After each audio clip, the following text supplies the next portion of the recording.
Então, este exercício, né, trata sobre determinar a força resultante sobre a carga 3 devido, né, às cargas 1 e 2, tá? Essas cargas que estão aqui no eixo X, tá? Então, para isso eu preciso saber os vetores posição de cada um dessas cargas, tá?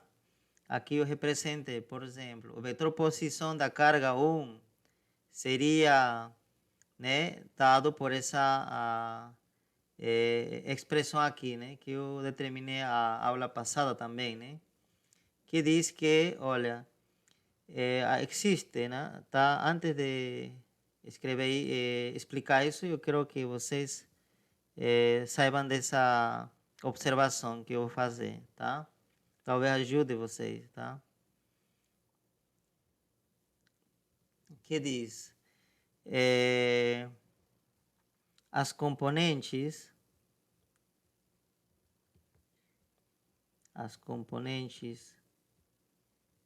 de um vector posição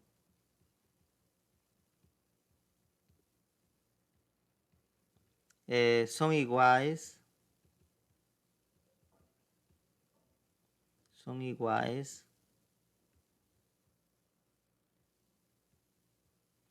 às coordenadas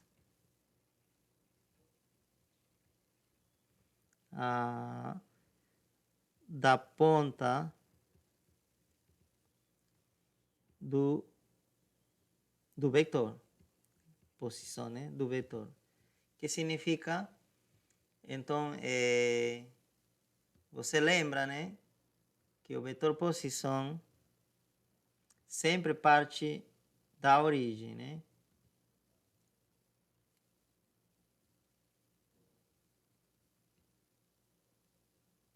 Ok? O vetor posição sempre parte da origem, desse ponto aqui. Então, vamos representar esse vetor posição dessa forma, tá? Esse seria o vetor posição. E justamente a ponta dele, desse vetor posição, que vamos chamar de R, nesse caso, está aqui, né? A ponta dele está aqui.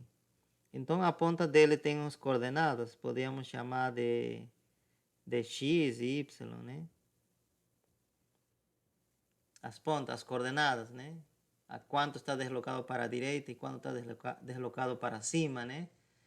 Então, o vetor, as componentes desse vetor R seriam praticamente mesmas coisas, seriam igual, idêntico, né, às coordenadas desse ponto aqui. É decir, simplesmente escrever a mesma coisa, x, y. Ou se você querer escrever na outra notação, usando o i, o versor i e o versor j, né, poderia escrever dessa forma, né, x i mais YJ, né? Então poderia ser feito também dessa forma, tá? Esse aqui é um chapéu, tá? Aqui eu não estou conseguindo escrever direitinho, né? Isso.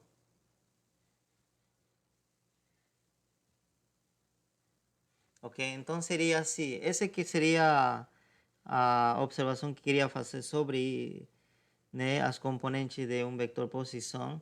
Mas isso aqui somente serve para componentes de vetor posição, tá? Dado que o vetor posição, né, parte sempre, né, da origem do sistema de coordenadas, tá? Esse seria como os eixos y e esse aqui x. Tá ok, pessoal? Sabendo isso, né, a gente pode continuar com nossa resolução de exercícios, tá?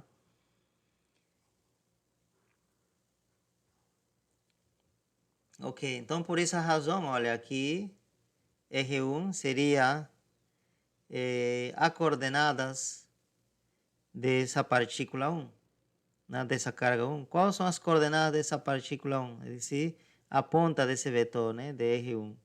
Seria, está menos A à esquerda da origem, por isso que menos A vai primeiro, e depois vai 0 porque não tem altura, né? Agora, R2 está à direita uma distância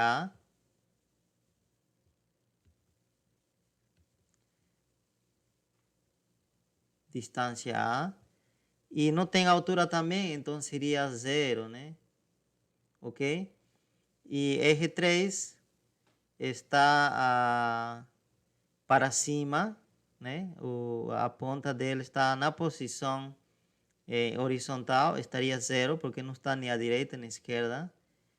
E está para cima a unidade, então por isso que é positivo. Então já está escrito aqui, né? Agora, quem quiser pode escrever também na outra anotação, né, que nós falamos, que era menos A, nesse caso, né, I, mais, nesse caso, 0, né, 0J. 0J. E aqui seria A e chapéu, mais 0J também. E aqui seria 0I, né? A ordem, né? A, J. Então é a mesma coisa. Isso daqui com isso, tá? O que for mais simples para você, o que gastar menos tempo para escrever, ou o que você entender melhor, tá? São equivalentes essas notações para escrever vetores, tá? Então, eu preciso então primeiro calcular, aqui está a lista, né, do que preciso calcular. Preciso calcular primeiro essa força que está aqui, tá? E vou começar, né, calculando essa força. Então seria a força devido a 3 sobre a partícula 3, né? De 1 sobre 3. Isso daí, usando a lei de Coulomb, que está aqui, né? Essa aqui é a lei de Coulomb.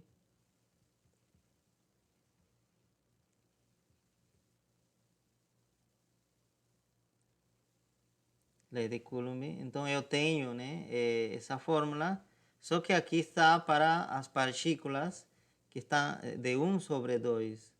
E aqui eu quero 1 sobre 3. Tá? Então basta o 2 ser substituído agora, nesse caso, por 3, né? Ok? Tudo que aparecer 2 aqui, eu vou trocar por 3. Então aqui a constante, claro, não vai mudar, por isso que é constante. A carga 1.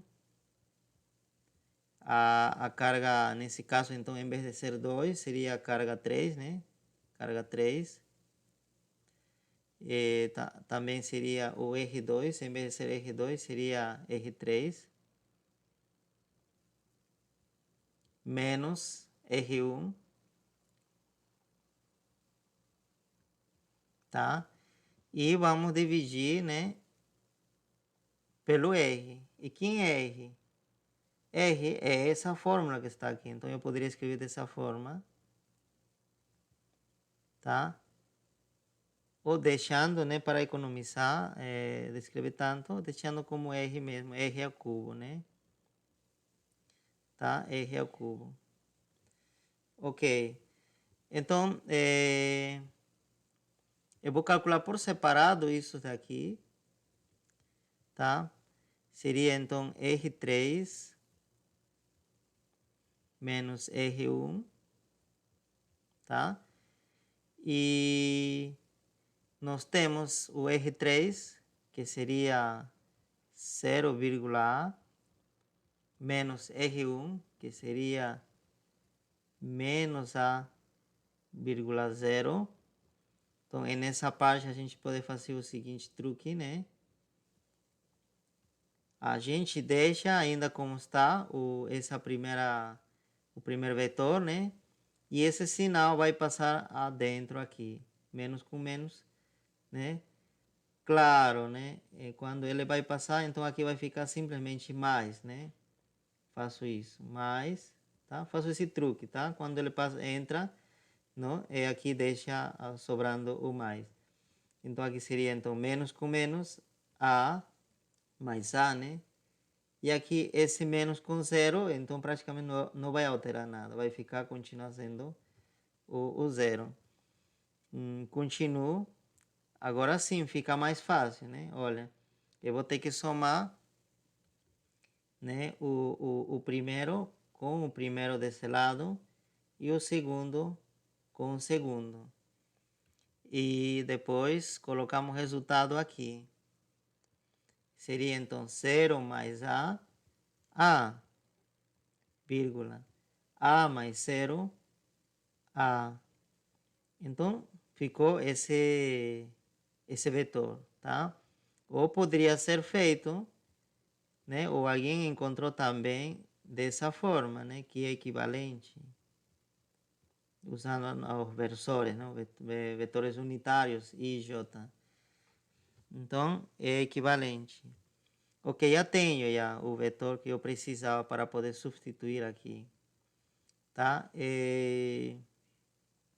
Agora, falta o denominador. E no denominador, eu tenho, né, R, esse módulo, né, que é igual ao módulo justamente desse vetor, né? Porque aqui, você lembra, né, que aqui, em vez de ser 2, tem que ser 3, né? Porque estamos trabalhando com o vetor 3 agora, né? A força sobre o perdão, sobre a carga 3, né? Então, seria, escrevo aqui só a fórmula, como seria, né? Antes de calcular ainda. Agora sim. Quanto é o R3 menos R1? A gente calculou aqui. A menos A. Então, aqui nós tiramos, né, o módulo. E como se calcula o módulo de um vetor? Começamos por escrever a raiz quadrada. E depois escrevemos o primeiro ao quadrado, é decir, né, esse daqui ao quadrado, tá? A ao quadrado. Depois escrevemos mais. E depois, né, esse segundo ao quadrado, tá? Então, isso é parecido ao teorema de Pitágoras, né? Continuamos. Então, esse daqui vai dar, como são semelhantes, né? Vai dar raiz quadrada de 2 ao quadrado, tá? E quando você tirar a raiz, né? Aqui são dois, né, fatores, vai tirar a raiz de 2 vezes raiz de quadrada de A quadrado, né? Aí você vai querer simplificar, porque aqui A tem quadrado, os dois, pode fazer simplificação. E vai ficar raiz de 2 multiplicado por A. Nada mais, né? Então, esse seria o R, tá? Então, esse seria a forma vetorial, né? Usando o módulo de encontrar R, tá? Claro, alguns alunos encontraram R usando triângulos aqui, né? Olhando a figura. Mas nesse caso, olha, quando eu fiz aqui, em nenhum momento olhei a figura, tá? Bastei saber que era R1, R2 e R3. E com isso, né, tudo algebricamente consegui encontrar esse resultado, que seria o mesmo que ver a figura aqui, né, o triângulo. Por exemplo, né, esse R que estamos determinando é a distância entre a carga 1 e a carga 3. A carga 1 está aqui e a carga 3 está aqui. Então, essa distância. Se você usar esse triângulo retângulo e usar o teorema de Pitágoras, olha, esses seriam os catetos, A, né? Então, a hipotenusa, você pode descobrir que vai dar a mesma coisa que está aqui. Vai dar raiz de 2 vezes A, tá? Então, são equivalentes. tá? Então, existe essa forma de ver o gráfico e usar o teorema de Pitágoras, né? Formar um triângulo retângulo, né? Ou existe a outra forma, que não preciso mais do gráfico, é só fazer a conta aqui mesmo, né? Tirar o módulo dessa diferença de vetores, né? O que está aparecendo aqui, né? Na fórmula, ok? Então já tenho o resultado que eu quero também. E depois disso, simplesmente substituir, né? Então, aqui escrevo, então, F, a força dividido a 1 sobre 3, será então a constante de Coulomb, né? Multiplicação aqui, a carga 1, que nós falamos que a carga 1 é Q, e a carga 3 também Q. Então vai ficar Q vezes Q, vai ficar já Q quadrado, né? Ok? Então abrimos parênteses aqui para colocar o R3 menos R1. R3 menos R1, descobrimos que seria esse aqui, esse resultado, né? Ou esse resultado, o que você prefere, tá? Prefere. Então aqui escrevo, eu prefiro usar isso, achei mais compacto. E colocou, né, a fração e R ao cubo. E R também encontrei, então seria raiz quadrada de 2 vezes A, tá? Vezes A ao cubo. Tá certo? Continuo. Tá.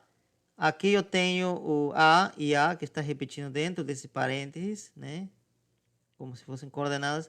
Porém, também eu posso fazer, você lembra que eu fiz a propriedade distributiva do sinal aqui, né? Ela ia tanto aqui, mas eu posso fazer o contrário, dizer, tirar alguma coisa dos dois lados, desses dois componentes e colocar na frente. E nesse caso, como o A que está se repetindo, eu posso tirar o A, né, que está repetindo para fora e escrever uma única vez, né? Tá certo? Então, vai ficar dessa forma. A constante de Coulomb, carga ao quadrado, e aqui vai ficar A. Então, se eu tiro A de ambos lados, em ambos lados fica 1. Então, ficaria assim, tá? E aqui seria, então, eu faço a também distributiva do expoente. E vocês demonstraram que raiz de 2 ao cubo vai dar raiz de 8. E raiz de 8 é a mesma coisa que raiz de 2, ou 2 vezes raiz de 2, multiplicado agora ao cubo. Tá? E aí vocês podem fazer a simplificação dos A's, né? Aqui vai um A e aqui aí a cubo. Então, simplifica 1 aqui, né? E fica ainda 2. Então, finalmente, a constante de Coulomb, carga ao quadrado, e aqui não fica mais nada, tá? E vai ficar aqui já posso, esse daqui posso colocar no final. Primeiro eu vou colocar isso, 2 raiz de 2, vezes A quadrado, a raiz fecha aqui, multiplicado por esse 1,1, tá? Na hora que quiser, isso daqui, tá? Isso como um todo, olha, é um número, né? Pode entrar, né, aqui dentro desses parênteses, na hora que tu quiser, mas assim como está, tá ok. Então entra e aí vai ficar, né, esse número aqui na frente e esse mesmo número aqui na frente, porque os dois são 1, né? Então não vai alterar nada. Então vai ficar, se você preferir, dessa forma também, tá? Então vai ficar assim constante, só vai dar trabalho de escrever, né? 2 raiz de 2, tá? Vezes A quadrado, vírgula. E o outro lado vai ficar também a mesma coisa. 2 raiz de 2, a quadrado, e assim. Tá? Então, esse seria o vetor F13. Tá? E com certeza, quando você vai resolver o 2, 3, também vai encontrar uma forma parecida a essa. Tá? Eu poderia já deixar isso, né, para vocês fazer, usando esse procedimento. Mas o resultado que vai dar, nesse caso, no outro caso, né, da força de 2 sobre 3, vai dar bem parecido. Vai dar isso daqui, né, essa mesma expressão aqui na primeira componente. E na segunda componente também vai dar a mesma coisa, porém com o sinal trocado, né? Vai aparecer um menos. Aqui tem multiplicação. Tá? Ok? Então vai aparecer isso. Se você fizer tudo do mesmo jeito que eu fiz aqui. Claro, em vez de ser 3, ou perdão, em vez de ser 1, nesse segundo caso, para aqui, em vez de ser 1, agora será 2, né? Tá? Então, se você fizer isso, vai ficar esse resultado, né? E F3, então, a soma desses dois, né? F3 era a soma, né? Era F1 sobre 3, a força, né, de 2 sobre 3, ok? Então, vou somar, né? Seria esse daqui mais esse daqui. Então, você lembra que quando somamos vetores que estão apresentados dessa forma, eu somo os primeiros, depois somar os primeiros, e depois posso somar também os segundos por separado, né? Esse daqui eu vou somar com esse segundo aqui, tá? Então, se for feito isso, eu vou ver que aqui, esse daqui e esse daqui, os primeiros, né, de ambas forças, são idênticos, as primeiras componentes, né, são iguais. Então, ao somar, se vão duplicar, né? Quando você soma A mais A, 2A. Então, nesse caso, essa expressão mais essa expressão, duas vezes essa expressão. Então, vai dar 2 vezes a constante de Coulomb, que é quadrado, dividido 2 raiz de 2 vezes A quadrado, vírgula, né? Agora os segundos, de cor laranja, né? Então, vou colocar de laranja melhor aqui. E então, esse com esse, você viu que essas expressões são iguais, porém de sinais, né, iguais em valor absoluto, porém sinais contrários. Tá? Aqui é mais, né? E aqui é menos. Então, significa que você teria, né, mais A e menos A, por exemplo, né? Parecido, né? Então, o que acontece nesse caso? Se simplifica. Então, seria zero simplesmente, a segunda, né? Esses dois. A soma dos segundos. Ok? Então, depois disso, é só simplificar. Aqui, olha, apareceu um 2. Que bom, porque aqui em denominador tinha 2 também. Que ficou ainda simplificado. Então, finalizo dessa forma. Seria a constante de Coulomb, a carga quadrado, raiz de 2, a quadrado, vírgula 0. Vírgula 0, ok? Ou, quem quiser, voltando, colocando, usando os versores I e J, pode escrever também assim, né? Constante de Coulomb, que é quadrado, raiz de 2, a quadrado, E os versores, né? E como no outro lado é zero, vai ficar 0 vezes J, e a gente já não coloca, né? Vai ficar assim, né? E a gente prefere não colocar isso, né? Então a gente, por quê? Porque se anula, é um vetor nulo. Então não precisa escrever um vetor nulo, tá? Acompanhando a esse que não é nulo, né? Que esse aqui é diferente de nulo. Ok? Então o que me diz esse I? Me diz que essa força vai ser proporcional, né, a esse I. E versor I é um versor que aponta para a direita.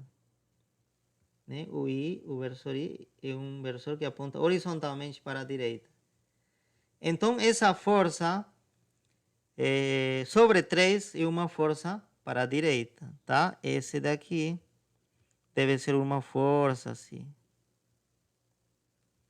Força, né? F3 deve ser dessa forma.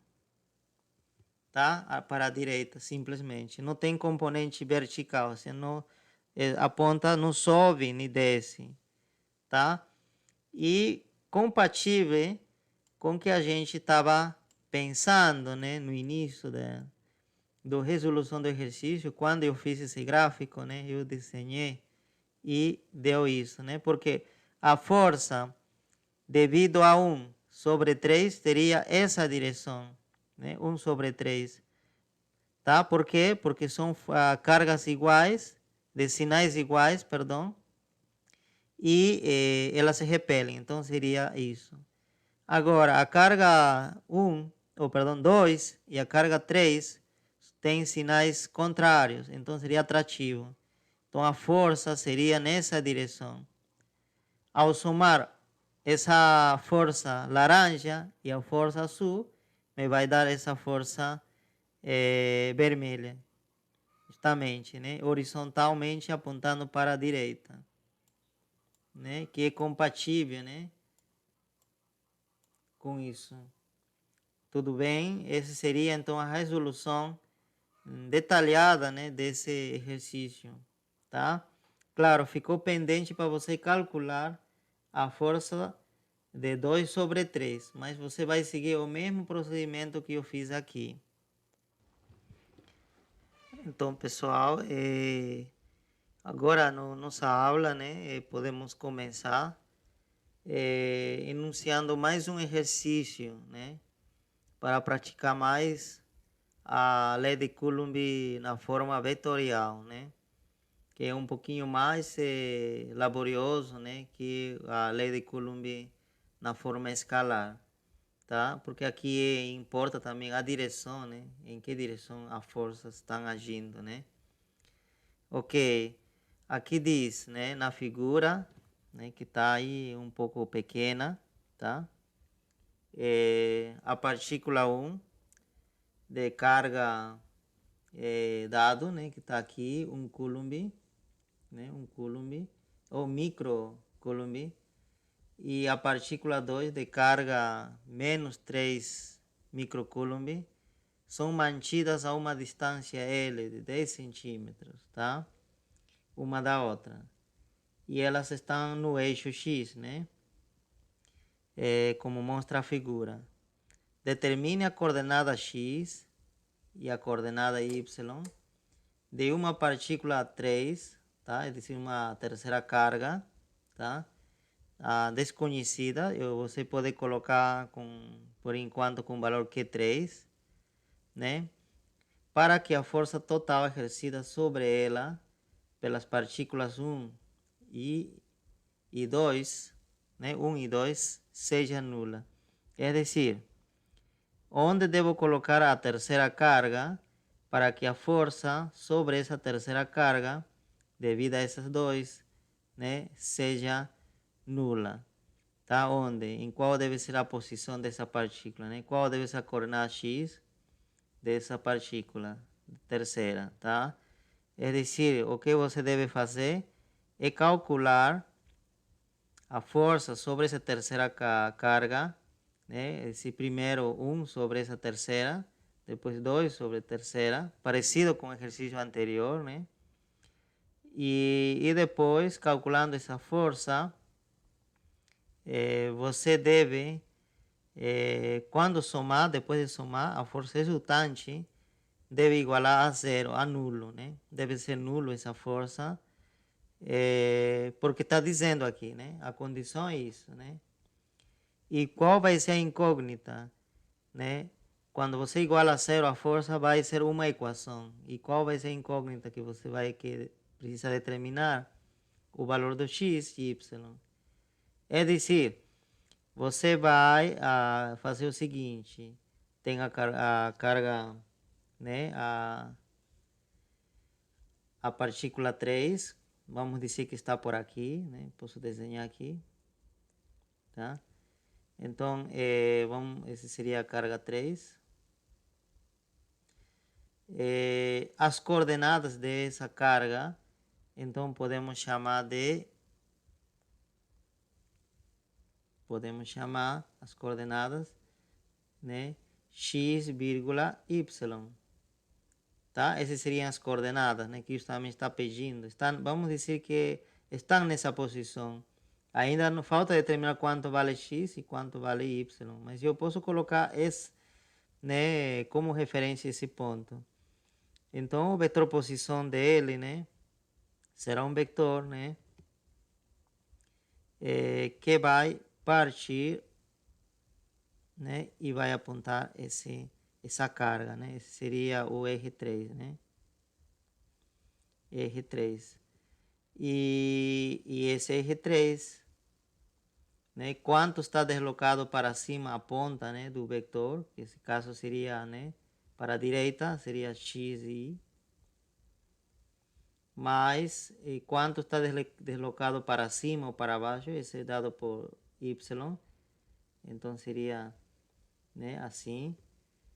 Ou também existe outra notação, né, que estávamos trabalhando, que seria usando parênteses, tá? Então, você tem essas duas formas, né? Esse daqui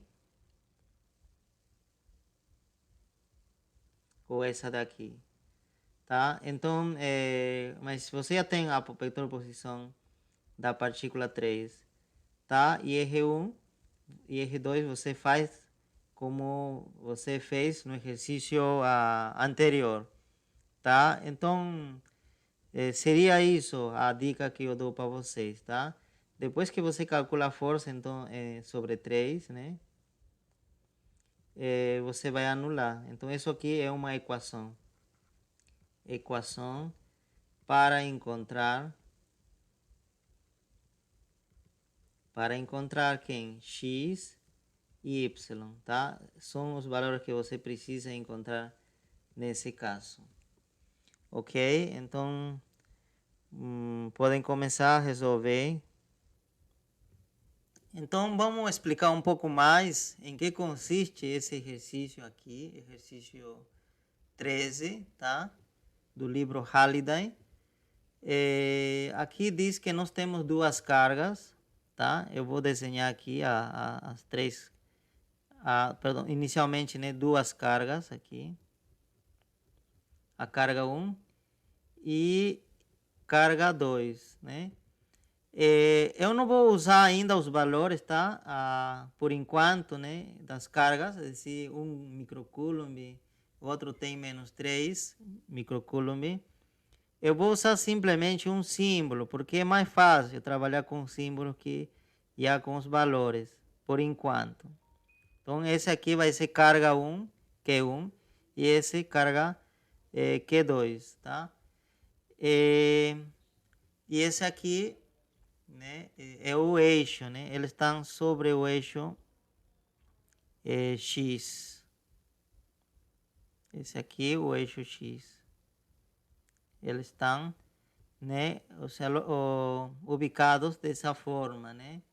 Essa é a mesma altura, as carga 1 e a carga 2. E a distância entre elas é L, tá? L, né? A distância desde aqui, desde esse ponto até aqui. E agora, né? Aqui temos o eixo Y, no gráfico, o eixo Y está desenhado dessa forma, verticalmente, né, para cima daqui. Tá? Esse seria o eixo Y. E agora a pergunta que ele faz, né, o comando da questão diz: encontre a posição de uma terceira partícula, onde devo colocar essa terceira partícula para que a força sobre essa terceira partícula se anule, tá? Seja nulo, tá? Então, vamos simplesmente imaginar, colocar aleatoriamente, podia colocar aqui. Eu não sei ainda no início onde estará essa partícula, essa terceira carga. Então, simplesmente por preciso desenhar, eu vou dizer que a terceira partícula esteja por aqui. Então, já falo, olha, a carga dele é Q3, tá? Então, o que eu preciso fazer é o seguinte, né? Preciso determinar, então, as forças sobre essa carga 3 e eu posso desenhar a linha que junta essas cargas. Então, a força, então, deveria estar, né, ao longo dessa linha, né? Como seria, né? Posso supor, né? Imagina que essas cargas sejam de sinais opostos, então, nesse caso, seria, né, atrativa, vamos supor, né? Seria atrativa. Então, seria mais ou menos isso, seria a força, né? Sobre 3 devido à força ou devido à carga 1. E poderia fazer a mesma coisa, né? Da força com a segunda carga, né? Podemos supor que essas cargas então tenham sinais iguais. Então a força seria nesse caso nessa direção, né? Seria assim, nesse caso. Não sei quanto é a carga, né? O sinal da carga 3. A única informação que eu tenho é que carga 1 e carga 2 tem sinais contrários, né? Um positivo, outro negativo, né?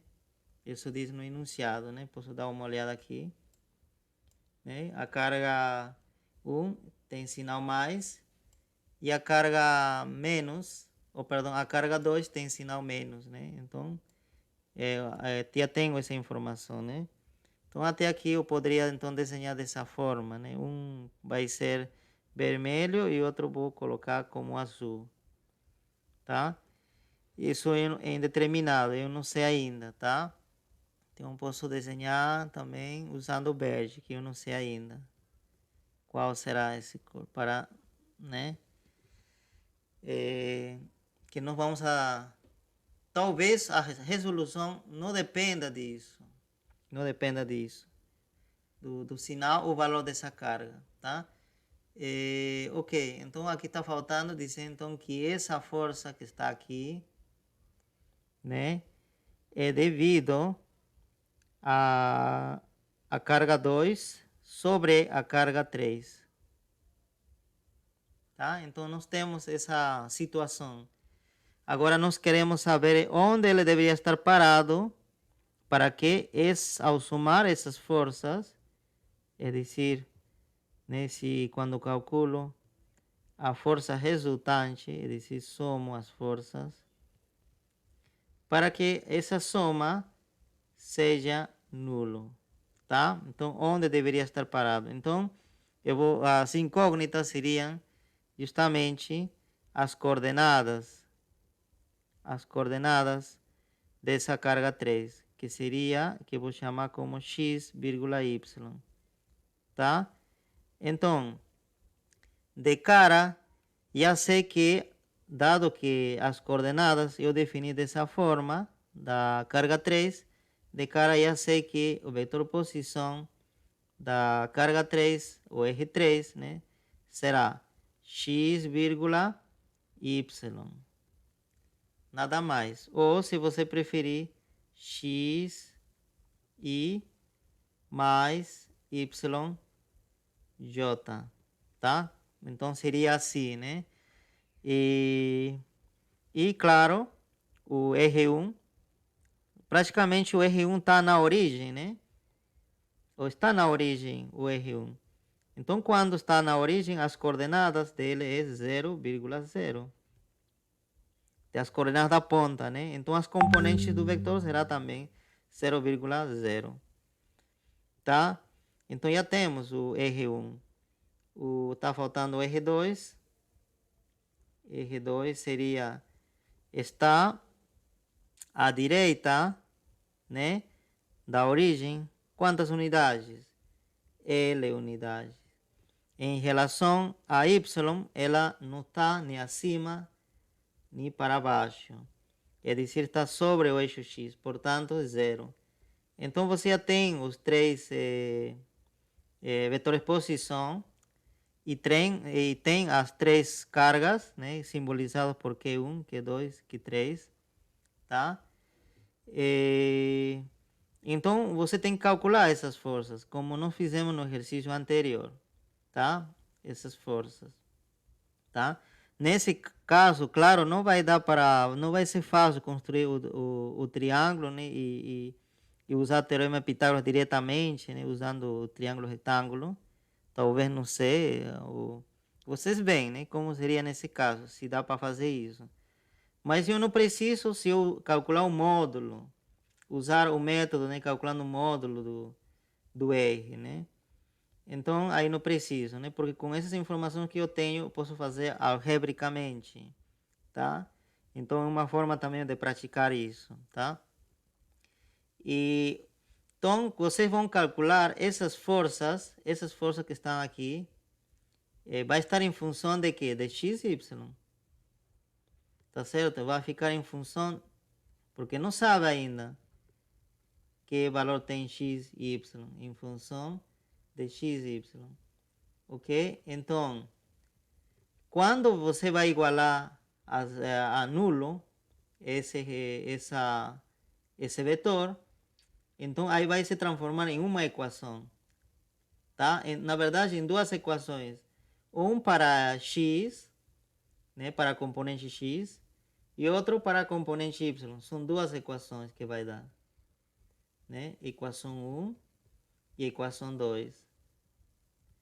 Tá? Então, talvez da equação 1 você determine x e da equação 2 você vai determinar o y, tá? Dado essa equação que está aqui. Então, é dizer que x e y você vai saber só no final, quando resolver a equação. Se a priori você tem que trabalhar com variáveis, simplesmente como x e y, tá? Então, isso, né? Em resumo, nós temos duas cargas de sinais opostos, Q1 e Q2. O Q1 é positivo, né? A gente pode colocar ainda aqui positivo. O Q2 é negativo, tá aqui no enunciado. Eu não vou usar ainda por enquanto o valor dela, tá? Talvez precise só no final para já saber o x e y. E queremos saber a posição de uma terceira carga, que não sabemos quanto é, não sabemos também se é positivo ou negativo. Eu coloquei de verde aqui. Eu só, para poder desenhar, né? Eu estou supondo que ele tenha o sinal contrário a essa. Só para desenhar, tá? Não tem problema, né? Para ser, né? Para poder ver qual vai ser o sentido, né? E então, como é igual sinal com isso, ou sinal contrário com isso, seria então igual a essa. Então, por isso que nesse caso seria repulsivo, né? Desenha dessa forma, tá compatível. Ok. Então seria, qual seria a posição? Onde coloco essa carga? Talvez seja por aqui, ou talvez seja um pouco mais para baixo, ou talvez mais para aqui. Onde deve estar, então, essa carga para poder a força se anular aí, tá? E isso me vai dizer onde vai estar, são x e y. Se x igual a 0, então deve estar talvez, né, mais ou menos por aqui. Se y está 0, então deve estar talvez ao longo do eixo x. Então isso, pessoal, tá? Lembrando, né, o que você precisa encontrar nesse exercício é x e y. Essas são as incógnitas, né? Então é isso, né? Fica esse exercício para vocês, né? Para a próxima aula, né? Vocês já podem me mostrar, né? A resolução.